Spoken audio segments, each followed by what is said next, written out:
morning, class. My name is Daniel Gonin, and I'm a firstborn generation in America. However, my parents are both born in Israel. So my father moved here when he was in his late 20s. He actually went to USC as a foreigner, which is really difficult because he really didn't speak the English, but he took it as a challenge upon himself. My mother actually integrated when she was a child, maybe 13 or 14. So they both carry a bit of American culture with them, as well as the Israeli culture. So what I'm going to be presenting today is a Merkabah. That's how you say it in Hebrew. It's a basically three-dimensional Star of David that I have as a pendant around my necklace that my mother gave me when she came back from Israel, as well as a evil eye pendant that I got on a birthright trip to Israel last summer, 2 summers ago.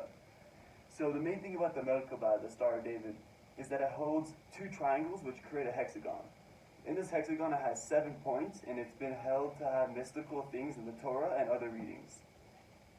So I try to carry myself with my Israeli culture as I am Jewish, and basically I wear this cultural artifact around my neck to remind me of my ancestors' ways.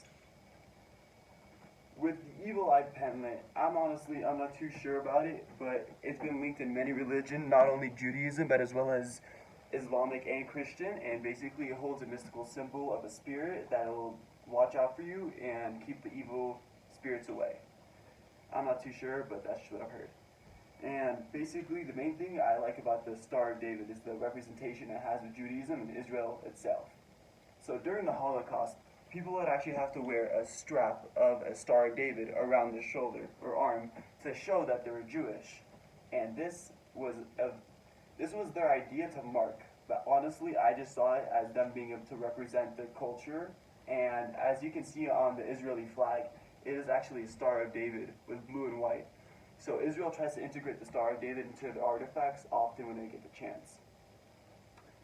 So coming as an American, it's very difficult to not get sucked into the ways of American culture and just become the melting pot, which is America. So I often try to keep traditions like Hanukkah, Passover, and Shabbat, which is a every Friday dinner where you have a prayer with wine and bread. Basically, I try to incorporate my lifestyle Israeli as I try to go to Israel every summer and try to reconnect with my ways and my culture, basically. But the culture in Los Angeles has a very heavy Israel presence, whereas I think there's over 10 million Jews in LA itself. And so growing up in the valley where there's multiple Jews, multiple Armenians, it's a mix of everything, of all the cultures, I got to experience my background with my group of friends that are Israeli, as well as bringing some new friends that were maybe Mexican, Armenian, whatever the case may be, and just kind of like giving our culture ways or what we've learned from it and sharing it. Because at the end of the day, that's what it's supposed to be about. It's supposed to be about sharing your culture and basically just giving anything that people can use in their lives. If not, okay, you tried, but at least you shared your culture and hopefully they took some part of it. Again, this is the cultural artifact that I'm carrying in my hand. It has 7 points on it, even though it's 3-dimensional. And yeah, I hope you enjoyed this video.